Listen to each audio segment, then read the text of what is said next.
Yeah, today was not a good day for the Liberals. The Auditor General released a scathing report that confirms what a lot of people already knew. The Liberals were deeply incompetent under Justin Trudeau, and Mark Carney, with both eyes open, has chosen to retain many of the ministers responsible for that incompetence in his current cabinet. Here's what the Auditor General's report revealed today. It was really four reports. It wasn't one report, but the big headline was really the fact that Canada's purchase of F-35 fighter jets from Lockheed Martin is now expected to cost $27.7 billion. That's almost $9 billion more than the $19 billion that those jets were actually supposed to cost. You add on top of that the $6 billion it would actually take to integrate and manage these jets. You're not that far away at that point to doubling $19 billion.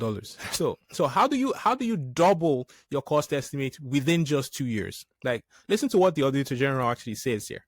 With respect to the F-35s, was there actually a way to mitigate the costs? The government says that these were all external factors that inflated the cost, the pandemic, exchange rates, and so on. I would point to two reasons why the costs increased from 19 billion to 27.7 billion. Some outside of the control of the government: inflation, foreign exchange fluctuations, and just global demand for munitions that have caused an increase in certain elements. But other elements were well within the government's control. Their original estimate of 19 billion was based on outdated information. There was more recent information available about the cost of the actual fighter jets that could have been used and factored into that. And the slowness of putting plans into action have resulted in the need for interim measures, whether it be for the housing of the infrastructure or the housing of the planes or to train. And those are well within National Defense's control as well. Okay, I'm not sure if you heard that. So apparently the initial estimate of $19 billion was based on outdated numbers in the first place. Like, absolutely gross incompetence. Like, who made these cost estimates? Like, we know Helen Jacek was the Minister of Public Services and Procurement at the time. Thankfully, she's no longer in cabinet. Thank goodness. But Anita Anand remains in cabinet. Anita Anand was the Minister of National Defense at the time. She would have been involved in this. She's now the Minister of Foreign Affairs. We know Chrystia Freeland was the Finance Minister at the time. She's now the Minister of Transport and International Trade. So it's absolutely brutal. And that's just one report. Close your eyes now, because I'm going on to the second report. Now, close your eyes, because this next one is so dirty, it belongs on Pornhub. It is that dirty. Like, in this second report here, the Auditor General describes how 31 federal organizations paid out $64.5 billion to the IT recruitment company that helped develop the Arrive Canada app. GC Strategies is the name of that company. GC Strategies actually got like 106 contracts from federal organizations. I just used Arrive Canada app as an example here, but let me read you something from that report. It says, quote, in 21% of contracts examined, we found that federal organizations lacked documentation on file that showed valid security clearances for contract resources. Having contract resources working on government networks without required security clearance compromises the government's ability to protect sensitive information, assets, and work sites. They literally had people handling sensitive information without proper security clearances.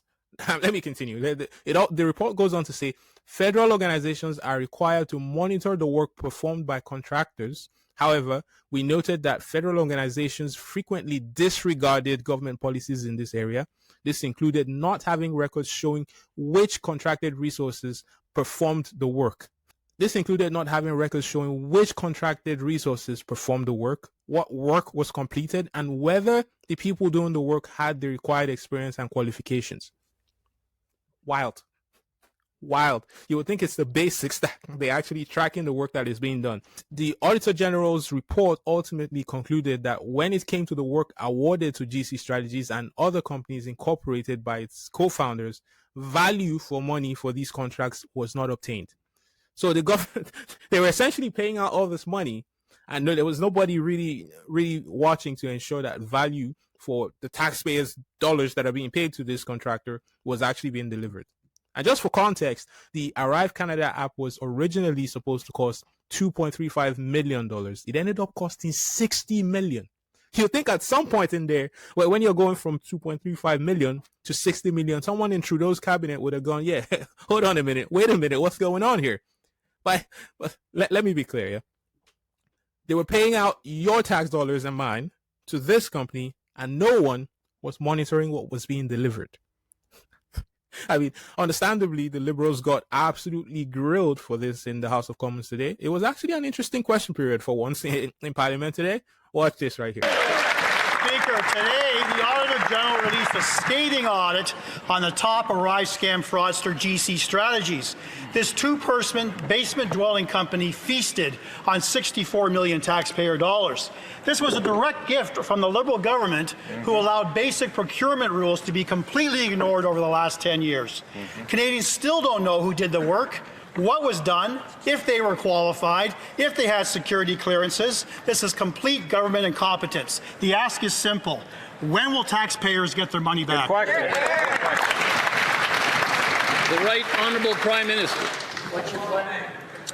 Mr. Speaker, I thank the honourable member for his question. I thank the Auditor General for her service. I note that GC Strategy has been prohibited from government contracts for 7 years, and it's that standard, the minimum. As a member of Canada's new government and a new member of Parliament, we will uphold higher standards, Mr. Speaker. The honourable member for Brantford, Brant South, Six Nations. Mr. Speaker, shockingly, the very same Liberal ministers who had their fingerprints all over the Arise scam are still in cabinet today. Right. Namely, the Jobs Minister, the U.S. Trade Minister, and his Foreign Affairs Minister. Their lack of ministerial responsibility is both negligent and inexcusable. The fraudulent payment of $64 million isn't just about reckless spending. It's a total waste of taxpayer dollars and a betrayal of Canadians who are living through a cost of living crisis. So I ask the Prime Minister again, when will taxpayers get their money back? That's a good question. Right Honourable Prime Minister. Mr. Speaker, I would like to commend the members opposite for supporting the Making Life More Affordable Act to get taxpayer dollars back to Canadians and commit. This government is committed. This new government is committed to making the best use of all taxpayers' dollars. Midnapore. If you're spending $64 million on a product, you would probably think to at least do some price comparisons. Yet the Liberal government did no such thing. The Auditor General said that in 82% of GC Strategies contracts examined, there was no evidence that fees were being charged by this two-person company were based on a fair market value. Is this the Prime Minister's idea of a new fiscal discipline? Or does price really not matter to Liberals when it comes to paying their well-connected friends? When will we get our money back? And those are just 2 reports out of 4. Of the remaining 2, one of them shows that the government could be saving as much as $3.9 billion over the next 10 years if they reduced vacant or underused government office spaces. They've known this since 2017 that they could save this much money. And they've only reduced the underused office spaces by 2% since 2019.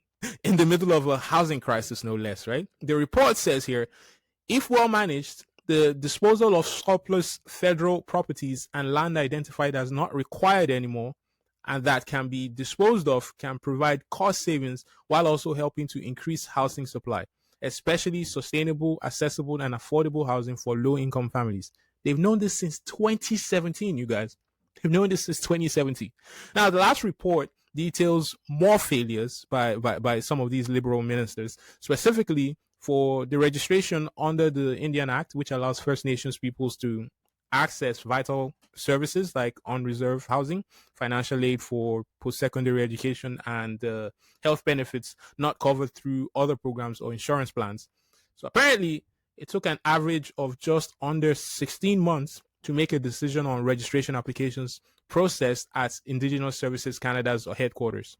Now, this exceeds the 6-month service standard that they're supposed to provide. It does not look good anywhere you look here. It does not look good anywhere you look. Like, It reads like something that belongs in a horror movie. I guess the only respite the liberals have here is that Mark Carney just got here. So he can be like, I just got here. This is not on me. He can claim that these are not his mess ups. But with his eyes open, he has selected many of the same ministers. Like, how long before more of these clangers come to light? How long before these ministers make the same mistakes or make worse mistakes? Carney's government has put forward a $500 billion spending plan without a budget, no less. Like, that terrifies me. That terrifies me. That is a lot of money, and it is basically the same as what Justin Trudeau spent in his last year in office. And the fact is, there is no evidence yet that the Liberals have learned to spend money any better than they did not too long ago. So I am absolutely terrified that they will bankrupt this country. Like, will we find out that $500 billion, which is already high, becomes $600 billion when all is said and done? Will we find out that $500 billion becomes $600 billion in spending before this fiscal year is done? It's not like they share the budget, right? It's not like they share the budget. Hopefully, this is just, I'm just holding out some hope here. But hopefully, Joe Lightbound, the new procurement minister, is better than his predecessors. Otherwise, we're absolutely screwed. We're absolutely screwed. Let's hope he actually knows his basics, like not basing your cost estimate on outdated information. Like, Jesus. Like, absolutely basic. Anyways, hit that subscribe button if you're new to the channel. I'll see you next time. Take care.